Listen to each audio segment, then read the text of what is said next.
Consent for panel tumor sequencing should involve a discussion regarding the potential to reveal genetic information that may have broad implications, and labs need to be aware of the significant burden of variants of uncertain significance. So what are they? Where do they come from? They're usually rare by definition. That's because we don't know how to interpret them. Even when we look at large databases that Marco mentioned, the exact database from Broad Institute and reported on over 60,000 exomes, or the data from there. You know, if we look in there and that variant isn't present in 60,000 individuals, we wonder, is it because it's private and it may be disease related? They're mainly inherited. We all carry them, and you get more if your ethnic background is less well represented in the public databases. What makes them worrisome is that they can be disease related, and the problem is there's an ascertainment bias. You know, we're testing you for this particular condition, and if you have a variant in a gene that's suspicious, then that becomes anxiety provoking. So Enigma basically is a group that has created an effort to characterize these variants of uncertain significance. It's a collaboration between multiple institutions. And the reclassification of variants requires evidence of pathogenicity, and the American College of Medical Genetics and Genomics has released criteria, but really you have to do quite a lot in order to reclassify them. And on the clinical side, we don't do anything with them. We can't do anything with them because it's actually dangerous to do anything with them. So we can't treat on the basis, we don't offer carrier testing, because we can't take away someone's risk by testing someone for that variant of uncertain significance and showing they don't have it, and we can't give them a risk on the basis of it. So we tell families to follow up with us every 1 to 2 years to see if it's changed in the evidence. So mutational signatures, this is something that is really interesting, and it's only inferred from the large-scale genomic approaches that are used here. And this was one of the most exciting things about actually coming back to BC and seeing the POG analysis that was being done, is because all of those cases at Sloan Kettering where there was an underlying BRCA1 and BRCA2 mutation, it wasn't clear that you could actually say that they were related to why the cancer developed. And you could do a sort of a simple studies to see if you lost the other allele by studying the tumor. And we did see that the allele was lost in maybe 20 to 30% of cases. But as to whether it really did have a role, I mean, we know that cancers can be, quite abnormal and acquire mutations, so they may lose the other allele anyway. So this is something that can be inferred from the whole genome data that's performed here by studying the tumor. The other thing is there's other types of signatures, like related to Lynch syndrome. We know that there's a mismatch repair signature, or that's something that's picked up with microsatellite instability testing, and so we can, of course, see it in whole genome analysis, and other signatures that indicate there is a recurrent type of mutation that keeps occurring.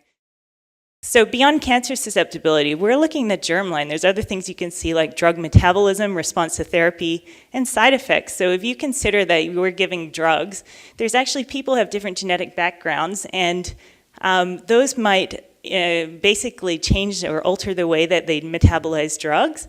Their tumor might in itself be different, and so it might have mutations that may respond or not respond, but also there might be other genetic variation within their genome that causes them to have side effects, say a toxic effect on their heart.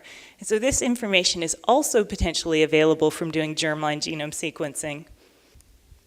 So every patient is different, and so this might affect, drug clearance, off-target effects, immune function stroma, cancer autonomy, and drug activation. And I think that's important for us to recognize. And truly personalized medicine incorporates understanding these things in the germline and in the somatic, in the tumor and the all these other parts that are necessary in treating a cancer.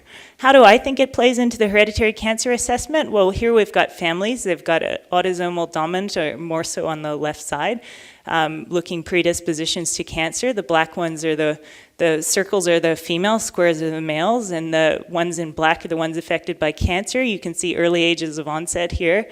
One might have DNA mismatch repair deficiency. You might see another family here. There's a DNA mismatch repair deficiency in their tumor, and another individual with cancer. Well, how do you actually say which one's important? And so hereditary cancer assessment can now use use tumor information to help direct us and direct what we think and what's important in terms of the phenotype of a family and characterizing it. And I really liked what Marco was saying about know thy enemy, and this is a cartoon depiction of, why don't we just look at what caused the cancer and actually do the tumor sequencing?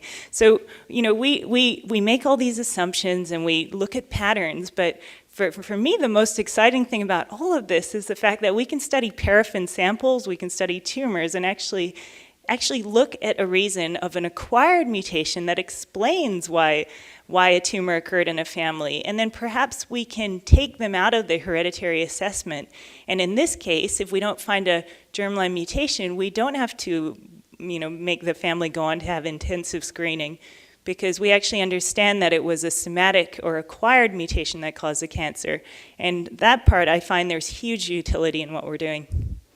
All right, and there's also utility in the fact that these are targetable. And so we talked about the PARP and platinum-based, but there's also other targetable germline lesions, and so this makes it very relevant to look for them. So here's the hereditary cancer assessment. There's where we sort of cool off in these guys where we have a somatic explanation, so no germline mutation there.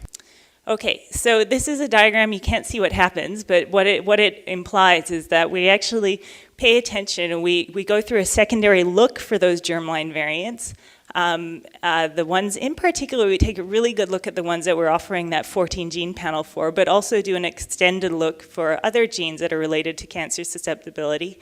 And if we find variants of pathogenic, that are pathogenic or likely pathogenic, those ones are reviewed by the team and then returned within the clinical presentations. Variants of uncertain significance are reviewed in a smaller group, and they are not returned. Okay, and so this just outlines that there is a process in place, basically, that the secondary findings are they're of a presumed pathogenic variant are returned to the oncologist if they're presumed to be relevant. And also, what's important is that a referral to HCP is made at that time. So the hereditary cancer program can help in the clinical confirmation of that particular research finding, and then can disseminate it to family members or help the patient disseminate it to family members. Okay, so if you suspect a hereditary cancer predisposition, always refer to HCP. Don't wait for the tumor sequencing results, because those may help in our assessment, but we still want to see that patient and we still want to offer them clinical sequencing. So main messages, germline and somatic sequencing is here. Variants of uncertain significance are common. Tumor sequencing will change the way we assess for hereditary cancer, and consent for tumor sequencing should include a discussion regarding the potential to reveal germline genetic information. And so I was very passionate about this and ended up making these little videos, and they're quite terrible, but they're actually, I think they present some important points. They're only like around 6 minutes long, but these are the links to them. I'm not going to force you to watch them now, but it's worth it if you just want some highlights in terms of what you should, basically the important points to say to patients when undertaking any type of tumor sequencing, and then also when undertaking any type of multiplex germline panel sequencing. And that's just a thank you to the clinical and research collaborators.